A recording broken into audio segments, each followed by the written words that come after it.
You, Nicole? Yes. Okay. So what's going on? So my friend, we were out of town for a business trip this weekend. All right. And I dropped her off at 2 o'clock this morning. She's 15 weeks pregnant. She wasn't feeling well.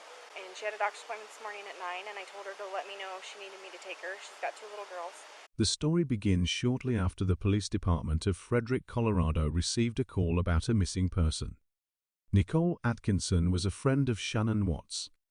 She was supposed to drive Shanann to her doctor's appointment. However, Atkinson became concerned about Shannon's welfare after failing to respond to her text messages and missing the business meeting. I've called, I've texted. Her car's in the garage. Her shoes she wears every single day are by the front door. Nicole then went to Shanann's home to inquire what might be the problem, but there was nobody to answer her upon arrival. She decided to inform Watts about the situation and also reported it to the Frederick Police Department. The police officers launched their investigation and began by visiting the Watts' house for a welfare inquiry. Since no one is home, the police start searching the outside perimeter of the house. Okay. No answer on the phone. Husband's on his way. I'm just going to check the back, see if I can see anything.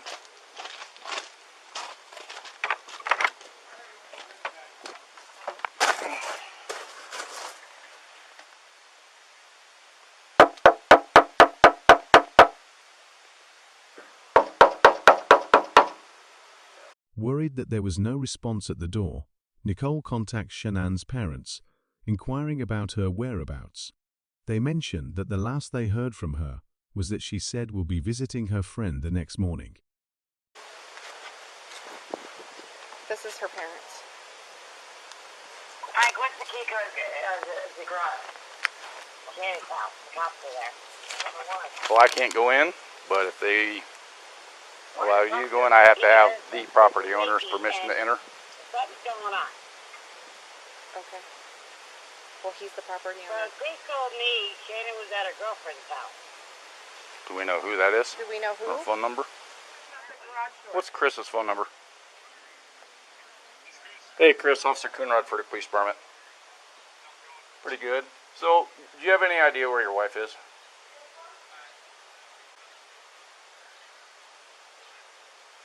Okay.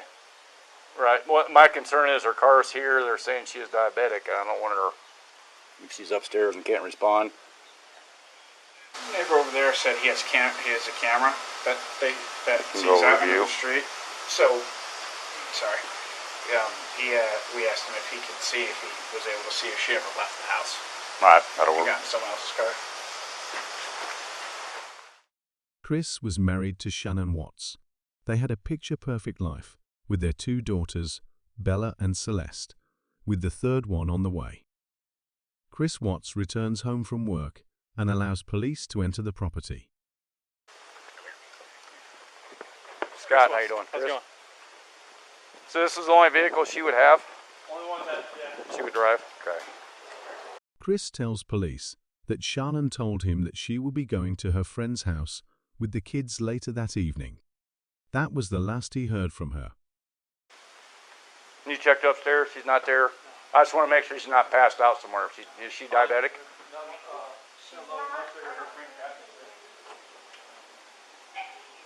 You mind if I look around? Go ahead. Go ahead. You guys have any kind of issues, marital issues, or We're going through separation. you are? You guys filed yet or anything, or just talking about? No, we're gonna sell the house and do a separation.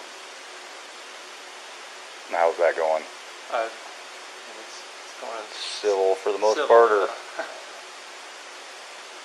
In the early stages of the investigation, Chris Watts made emotional pleas for his family's safe return, appearing on television to express his anguish and concern.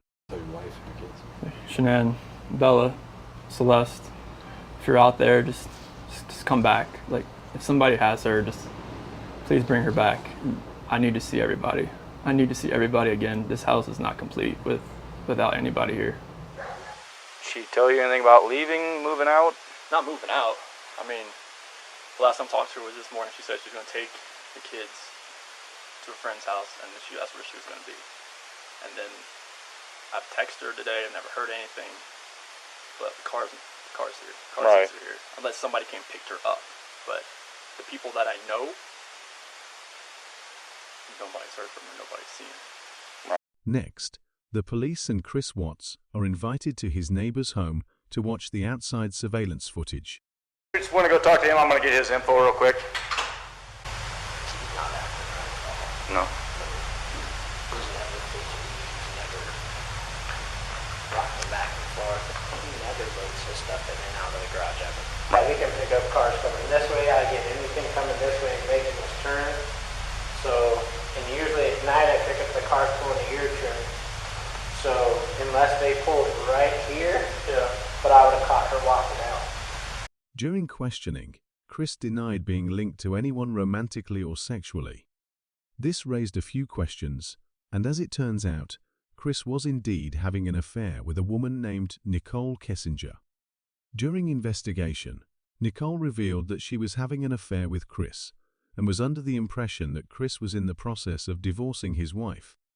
The investigators now wanted to do a polygraph test on Chris. He was reluctant at first. However, he did agree later on, only to fail miserably. So, it is completely clear that you were not honest during the testing, and I think you already know that. I didn't lie to you on that polygraph, I promise. Chris, I know. Chris, stop. It's time. Just stop for a minute. Take a deep breath. There's a reason you feel sick to your stomach.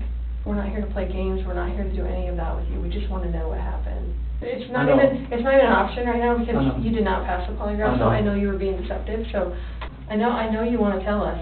I can see it in your face. After being interrogated for hours, Chris finally confessed to killing his wife and children.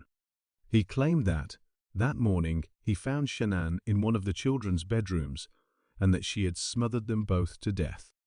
However, this wasn't the complete truth. The case of Chris Watts began on November 6, 2018, and gripped the nation as details of the murders emerged.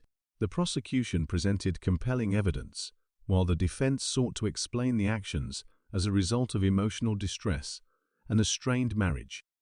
While on trial, Chris confessed to killing both his daughters. On November 19, 2018, Chris Watts pleaded guilty to multiple charges, including first-degree murder and unlawful termination of pregnancy. Shanann was pregnant at the time of her murder. The judge sentenced him to 5 life sentences without the possibility of parole, avoiding the death penalty as part of a plea agreement. So what exactly happened?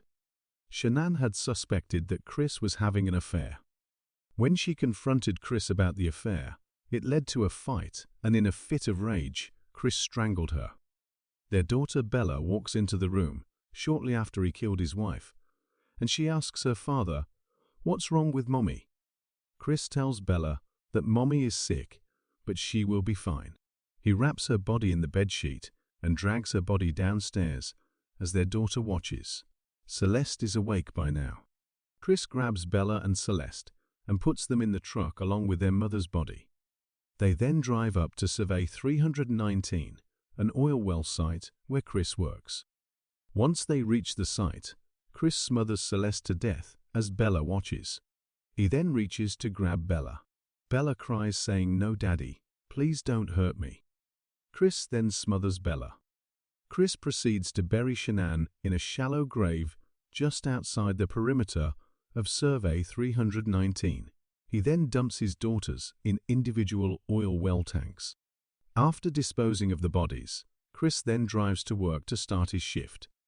After confessing to the police about the murders, he takes them to the site where the bodies are buried.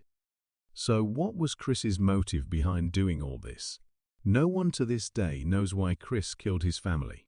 Maybe he did it so that he could get what he wanted without going through emotional and financial ruin. The Watts family murders left an indelible mark on the public psyche. The case sparked discussions on domestic violence, the facade of social media personas, and the disturbing reality that even those closest to us may harbor dark secrets. Now that we've shared this true crime story with you, let us know in the comments below what murder case you'd like to hear about next. If you enjoyed our video, do like the video and subscribe to our channel. We'll see you in the next video.